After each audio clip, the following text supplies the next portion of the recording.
Yo, what's up guys? Welcome back to the channel. Today I want to check out one of my favorite VST synthesizers. As far as analog modeling goes, this is pretty much one of the best that you can get. It's one of my favorite synths to play around with, and that's Repro from UHE.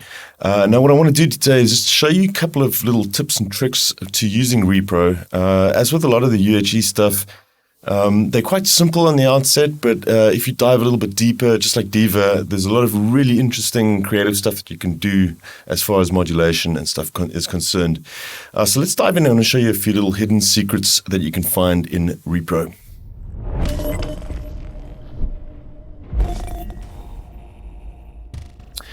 Okay, here we go. So Repro obviously comes in two parts, Repro 1 and Repro 5, and these basically model the Pro 1 and the Pro 5 or Prophet 5, respectively. The Repro 1, obviously a mono synth with a sequencer built in, and the Pro 5 or the Prophet 5, the Polysynth version. This one does not have a sequencer built in or an arpeggiator or anything like that. I'm going to spend most of the time in Repro 5 just to illustrate some of these things.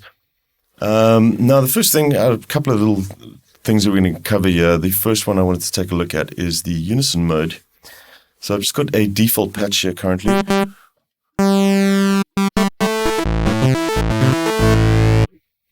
So now it's pretty obvious you can turn on the unison mode. The unison mode will use all the current voices that are allocated. So you've got 8 voices currently. The original had 5, I believe, but you can switch the unison on. And obviously you've got all 8 voices playing at the same time, and then you have the voice detune, which will give you that kind of super saw wave sound.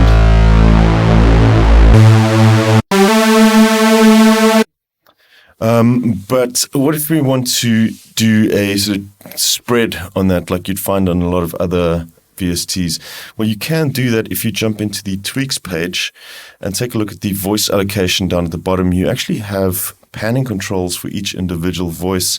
So when you're in unison mode, what you can do is turn these left and right respectively. We'll kind of just dial in slightly different settings for each one, but we'll move these all gradually moving right and these all gradually moving left.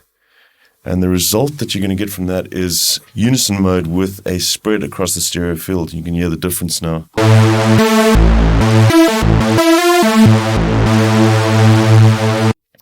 Much wider, bigger sound that you're getting from that, and that'll apply to all your oscillators and noise as well. You'll get stereo noise in that sense as well.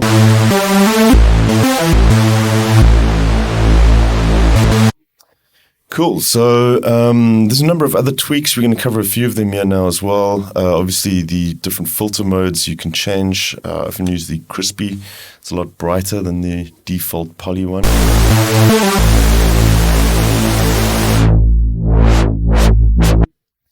We're going to jump back into that tweaks page in just a sec. So let's take a look at the modulation now. So on the outset, this is pretty simple. You have a single LFO with shapes, the saw, triangle, and square. We can take a listen to those. Let's just dial in.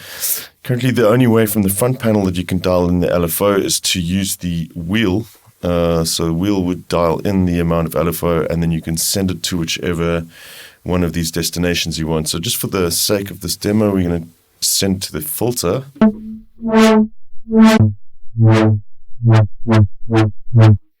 Okay, so there we've got some LFO modulation happening now. We've got the saw.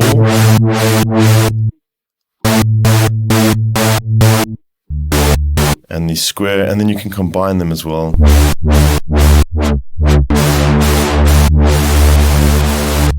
To get some different shapes. But there are a couple of sort of hidden shapes that you can get as well. So for example, if we wanted to kind of create like an arpeggiator kind of vibe with 16th notes, that saw is not really going to be very useful to us, and perhaps we don't want to be as harsh as the square. It's also not really what we're looking for. What you can do is jump into the tweaks section, and you can actually invert the saw for the oscillators and for the LFO. And if we hit the invert key there, if you listen to our oscillator now, or our modulation with the saw wave,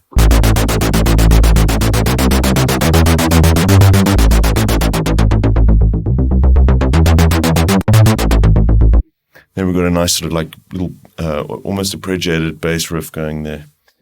And you can, in mono mode as well, almost play that like an arpeggiator.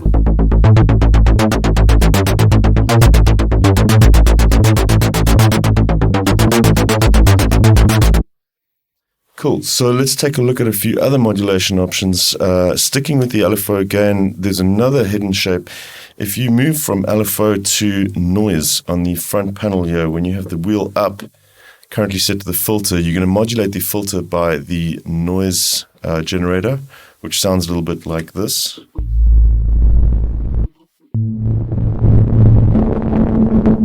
Now, that can be useful in some respects, but for now, I'm not going to want to do that. We're going to jump back into the tweak section again. And here by the noise section, you'll see you can actually switch the noise into a random SNH.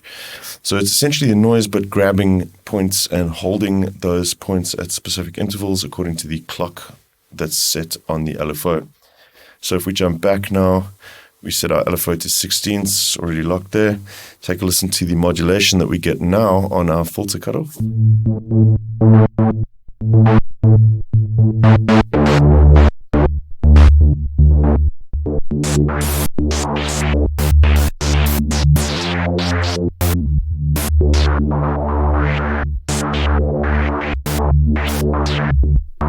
So there you have it, some random S&H modulation from your LFO. So there's a number of different things that we've already done with just a few tweaks to the LFO.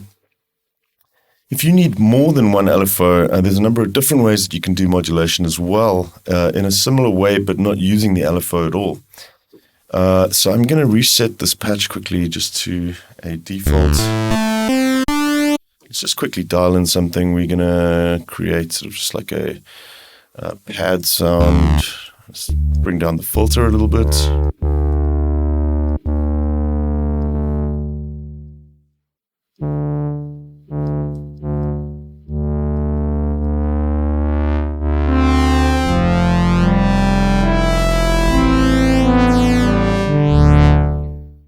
So in this case, I want to add a little bit of a vibrato to this. So what you can do is modulate frequency. We actually only use one oscillator for this.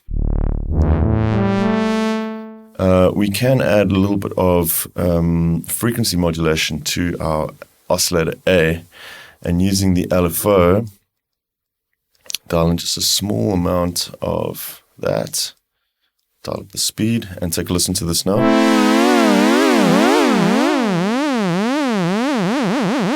You want much smaller amounts, probably just around 0.5, something like that. And you can hold down Shift to do fine adjustments like that.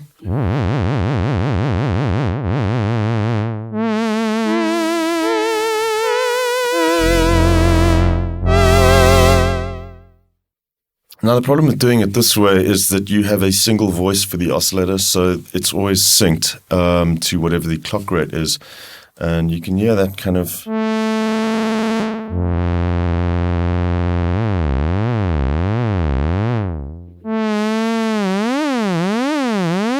If I play a second note...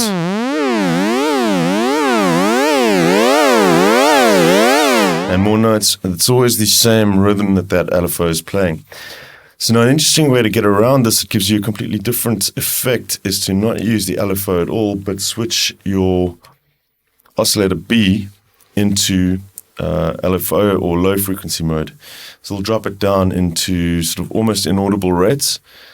Turn the oscillator B down here, and then we can dial it in this side. We can route oscillator B to our frequency of oscillator A. And we're going to do just a small amount of that again.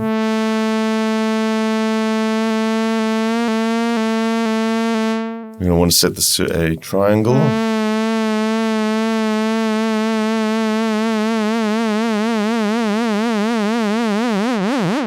And you can see now currently the keyboard tracking is turned off. So exactly the same thing is going to happen when you play one note.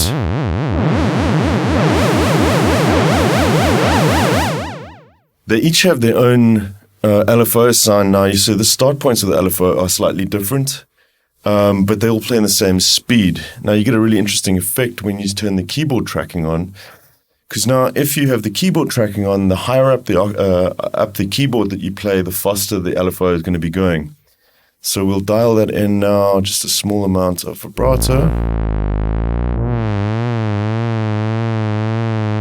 And you can listen to what happens. Oh, maybe push that up a little bit.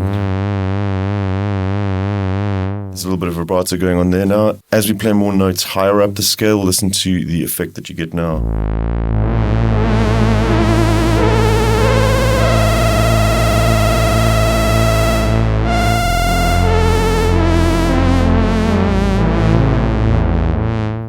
The higher up you go, the faster that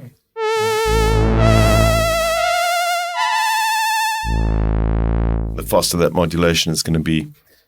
Now, what we can also do is kind of some FM kind of stuff with this as well. We'll take the low frequency mode out of, or actually leave it in low frequency mode, but just turn it up a little bit so you've got a much faster LFO speed from the second oscillator.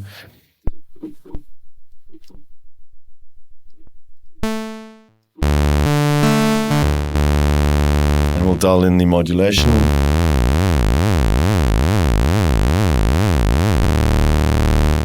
And now let's pitch up oscillator A and take a listen to the results that you get now.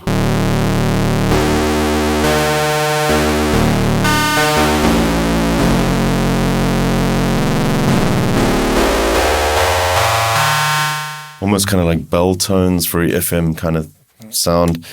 We can take that out of LFO mode.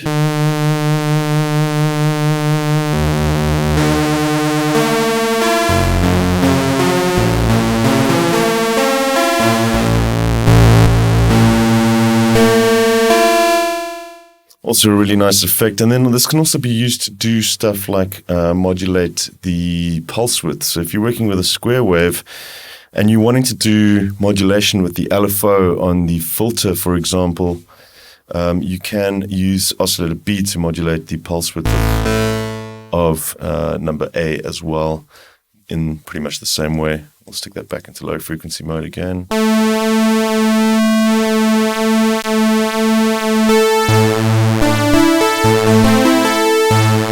And there you have your pulse width modulation. And lastly, that can also be applied to the cutoff as well. And this is interesting when you take it out of low frequency mode, you get really fast filter modulation.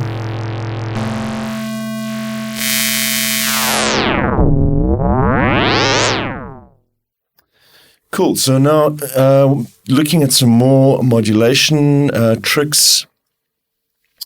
So when you default, when you use the mod matrix that you have down at the bottom here, you can select a source like an LFO, for example, and then click and then route this to pretty much any control you want.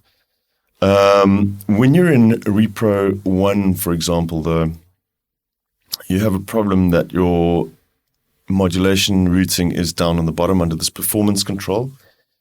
So initially, at first glance, there's no real way to click and drag onto any of the effects at all.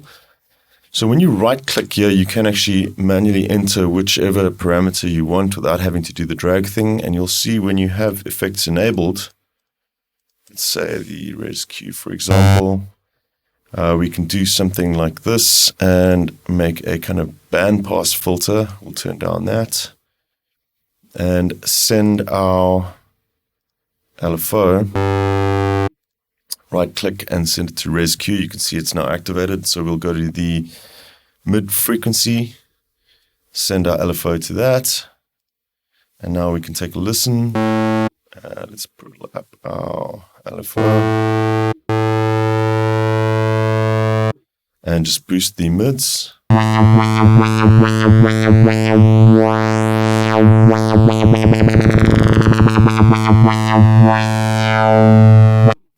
Now, another interesting thing as well with right-clicking on those modulation destinations, you actually have a lot of the same functionality that you have in Diva with respect to the modifiers tab in Diva, which is one of my favorite things about that synth. And you actually have a lot of that here, just kind of hidden away underneath some of the menus. We're going to just reset this one again, and I'll show you a little trick with that. For example, if we use an LFO, to modulate the pitch of an oscillator. We'll turn down oscillator B. Just bring down the wrong channel. Jump back into Repro 5. We'll turn up the depth. So now we have a triangle way of modulating the pitch of oscillator A.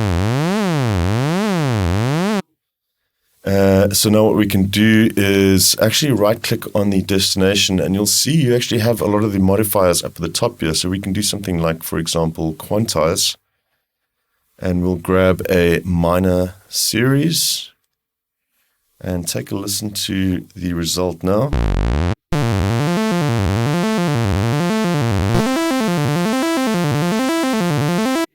We can then actually add a different curve. We'll go with very compressed.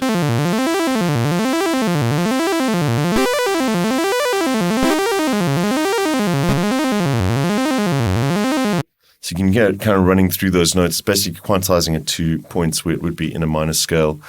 And you have various different options.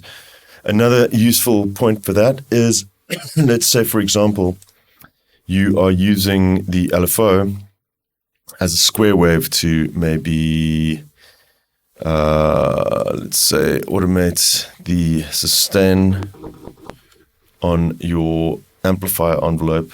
We'll send that to... So turn off the quantize, none, and the curve we're going to turn off again as well. We're going to send the square wave to our sustain.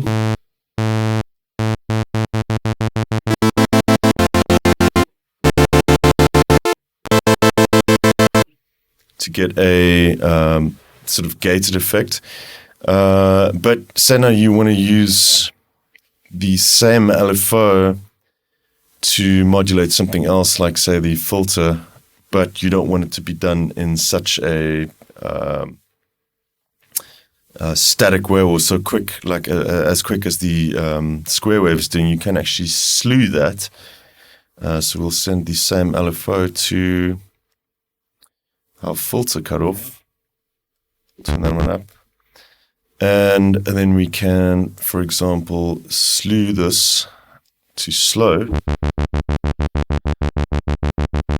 And if we get rid of that amplifier now, you can listen to how the cutoff is modulating. It's not a square wave anymore. As opposed to the square on the sustain.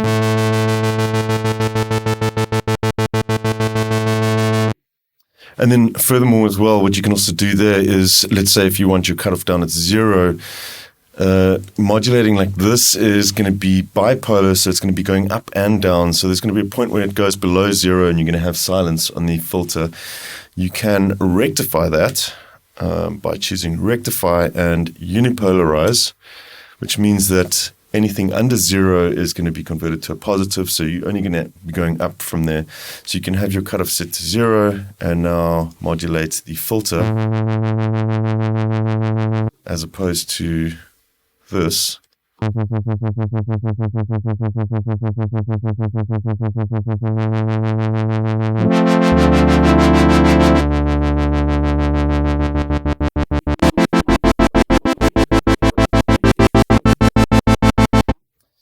Cool. So there's a whole bunch of really cool little tips and tricks that you can do with Repro. I'm currently working on a bunch of presets for this as well. 50 presets for Repro 5 and another 50 for Repro 1. I'll show you one here that I'm quite happy with. Let's just take a look. It's one of the pad sounds called Analog Rain. And this one makes use of a lot of these little tips and tricks. I've got a inverted saw, the oscillator B doing a lot of modulation on the filter and so on. And you'll take a listen. This is the effect that you get from this.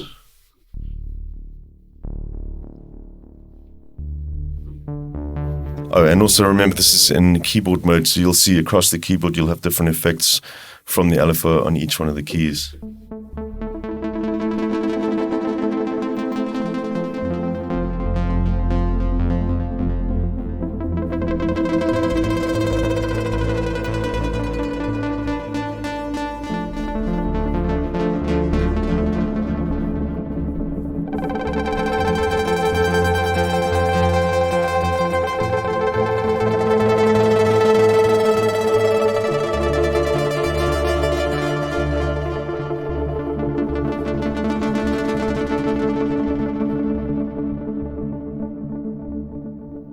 So that's a really interesting patch with some clever little modulation tricks going on there, and you can get some really creative results from that.